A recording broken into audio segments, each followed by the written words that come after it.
কোথাও উজাড় হচ্ছে বনভূমি, কোথাও জলাশয় ভরাট, আবার কলকারখানার বিষাক্ত ধোঁয়ায় নাকাল জনজীবন।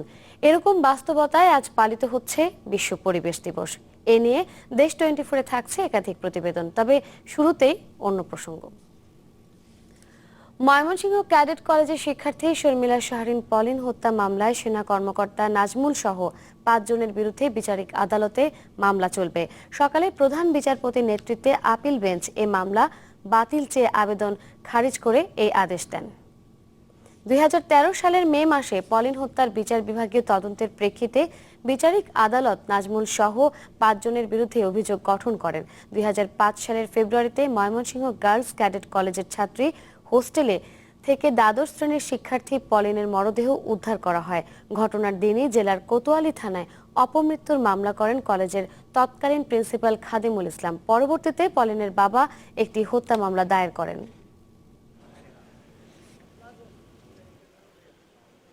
দীর্ঘ প্রায় 13 বছর পরে আমরা হয়তো এই মামলাটা যদি আসামি পক্ষ তারা যদি নির্দোষ হয়, নিম্ন আদালত থেকে তারা নির্দোষ প্রমাণিত হয়ে আসবে, আর যদি তারা দোষী সাব্যস্ত হয় তারা সাজা নিয়ে আসবে। আমরা বিচার বিভাগের উপরে খুশি এবং সবার আমরা বিচার চাই এবং আমরা আশা করি ন্যায় বিচার পাবো, সুষ্ঠু বিচার পাবো। লংগদুতে হামলার প্রতিবাদে রাঙামাটি ও খাগড়াছড়িতে আধাবেলা অবরোধ চলছে।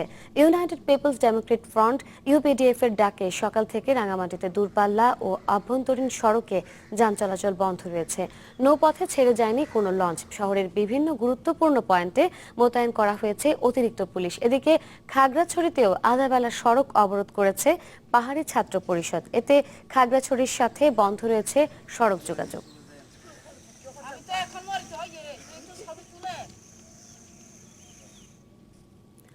নানা আয়োজনে সারা দেশে পালিত হচ্ছে বিশ্ব পরিবেশ দিবস। সকালে সিলেট জেলা প্রশাসকের কার্যালয় থেকে বের করা হয় একটি র্যালি। এতে প্রশাসনের ঊর্ধ্বতন কর্মকর্তা সহ নানা শ্রেণী পেশার মানুষ অংশ নেন।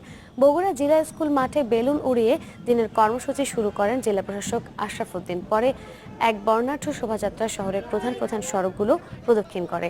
এছাড়া কুষ্টিয়া, ঝিনাইদহ, মেহেরপুর সহ বিভিন্ন স্থানে নানা কর্মসূচিতে পালিত হচ্ছে দিবসটি। দিন দিন কমছে সিলেটের সবুজ ভূমি। বহুতল ভবন নির্মাণের কারণে গত 21 বছরে ব্যাপক হারে কমেছে উন্মুক্ত জমি আর জলাশয়। ফলে বাড়ছে পরিবেশগত নানান জটিলতা। বিশ্লেষকরা বলছেন, সুনির্দিষ্ট পরিকল্পনা করে এখনই ব্যবস্থা না নিলে বড় ধরনের হুমকিতে পড়বে পুরো অঞ্চল।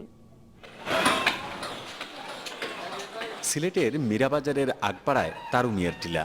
একসময় এখানে ছিল সবুজ টিলা আর জঙ্গল, কিন্তু এখন সেখানে গড়ে উঠেছে স্থাপনা। এভাবে নগরী বা নগরীর বাইরে পাহাড়, টিলা ধ্বংস আর গাছপালা কেটে গড়ে তোলা হচ্ছে ইটকাঠের ভবন। আমরা তারুমিয়ার টিল্লা হিসাবে একটা বিরাট টিল্লা আছিল, আমরা ইনো গুড্ডি গাড্ডি উড়াইতাম। ইনো কোনো স্থাপনা আছিল না, আগে ইতার জঙ্গল আছিল। একটি গবেষণা জরিপ বলছে 1995 সালে সিলেটের সবুজ ভূমি ছিল 1347 হেক্টর, যা মোট ভূমির প্রায় অর্ধেক। কিন্তু 2016 সালে এসে নগরীর সবুজ ভূমির পরিমাণ দাঁড়িয়েছে 673.29 হেক্টর, অর্থাৎ 19 বছরে সবুজ ভূমি কমেছে প্রায় 25%। 1995 সালে সিলেটে উন্মুক্ত ভূমি ছিল 297 হেক্টর। 2016 সালে এসে তা কমে দাঁড়িয়েছে 125 হেক্টরে। একই সাথে কমেছে জলাভূমিও। এই প্রক্রিয়া যদি চলতে থাকে তাহলে ভবিষ্যতে ক্লাইমেটের আরও বিরূপ প্রভাব আমরা দেখতে পাবো। সাথে সাথে জলভূমিতে যে ধরনের মাইক্রো অর্গানিজম থাকে বা যে ধরনের বায়োডাইভার্সিটি থাকে সেগুলোও কমতে থাকবে আস্তে আস্তে। পরিবেশবাদী আর বিশেষজ্ঞরা বলছেন, সবুজের নগরী হিসেবে পরিচিত সিলেট যে হারে পাহাড়, টিলা, জঙ্গল আর জলাভূমি ধ্বংস করা হচ্ছে, তার মাসুল গুনতে হবে আগামী প্রজন্মকে। সার্বিকভাবে সিলেটের পরিবেশের অবস্থা খুবই খারাপ। সিলেটের বন, সিলেটের পাহাড়, সিলেটের জলাভূমি, হাওর, নদী, এই সমস্ত কিছুই এখন হুমকিতে। আমাদের যতটুকু বন অংশ থাকার কথা সেগুলি তো থাকবে না, কারণ বনের অনেক অংশ ভেঙে যাবে। ভেঙে গিয়েই তো নদী তার মরফোলজিক্যাল চেঞ্জ করবে, তাহলে তো আমরা ওই দিক থেকে ইকোলজিক্যালি লসের মধ্যে পড়ব। তো যেই কোনো মরফোলজিক্যাল চেঞ্জে ইকোলজিক্যাল ইম্প্যাক্ট হবে। সিলেটকে পরিবেশ বিপর্যয়ের হাত থেকে রক্ষায় পাহাড় টিলা আর বনাঞ্চল ধ্বংসের প্রবণতা রোধ এবং সেই সাথে একটি দীর্ঘমেয়াদী পরিকল্পনা নেয়ার তাগিদ দিয়েছেন নগরবাসী। গুলজার আহমেদ, চ্যানেল 24, সিলেট। রংপুরের শ্যামসুন্দরী খাল থেকে আমাদের সাথে সরাসরি যোগ দিচ্ছেন নাজমুল ইসলাম নিশাদ। নিশাদ, খালটি পরিবেশ বান্ধব করতে প্রশাসনের কোনো উদ্যোগ আপনার চোখে পড়েছে কিনা আমাদের জানান।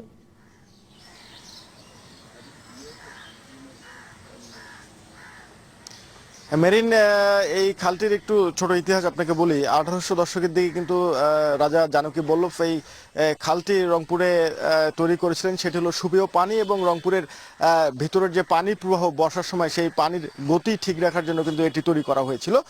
আর এখন যদি আপনি সেই খালটি দেখেন, আপনি আসলে বুঝতে পারবেন না এটি সেই শ্যামাসুন্দরী খাল কিনা। এটি একটি ময়লা আবর্জনার ভাগাড়ে পরিণত হয়েছে এমন একটি অবস্থা। আর যেটি আপনি বললেন যে প্রশাসনের পক্ষ থেকে কোনো উদ্যোগ নেওয়া হয়েছে কিনা, 2012 সালে স্থানীয় প্রকৌশল অধিদপ্তর কিন্তু 25 কোটি টাকা ব্যয় এই খালটি সংস্কার করেছিলেন এবং সংস্কারের পরবর্তী অবস্থা যেটি আপনি দেখছেন সেটি আপনি নিজেও দেখতে পাচ্ছেন এর কি অবস্থা। এর পানি প্রবাহ একেবারে নেই বললেই চলে। ময়লা আবর্জনা দিয়ে পুরা খাল বন্ধ হয়ে গেছে এবং এখানে আসলে এখন মশা এবং মাছের একটা প্রজনন কেন্দ্রে পরিণত হয়ে গেছে এবং এটি যে স্বাস্থ্য ঝুঁকির একটি বড় বিষয় এবং পরিবেশের উপর যে ইফেক্ট সেটি কিন্তু পুরোপুরি হয়ে পড়ছে।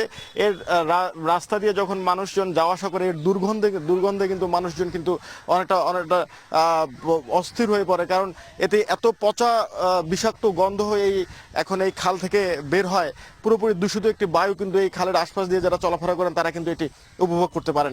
তো এই খালের পরিবেশ ঝুঁকি তো রয়েছেই, পাশাপাশি এই খালটি সংস্কারে প্রশাসনের পক্ষ থেকে আপাতত কোনো উদ্যোগ আমরা লক্ষ্য করিনি। আমরা প্রশাসনের সাথে কথা বলেছি, তারা যে বলছে এটি একটি প্রকল্পের মাধ্যমে যদি কোনো বরাদ্দ আসে সেক্ষেত্রে এটি সংস্কারের একটি উদ্যোগ নেওয়া যেতে পারে। নিশাদ, আপনাকে ধন্যবাদ। আশা করি খুব দ্রুতই প্রশাসন এ ব্যাপারে সুনজর দেবে। আমাদের সাথে রংপুর শ্যামসুন্দরী খাল এলাকা থেকে যোগ দিয়েছিলেন নাজমুল ইসলাম নিশাদ। HRRN দেশ 24 নিচ্ছে একটা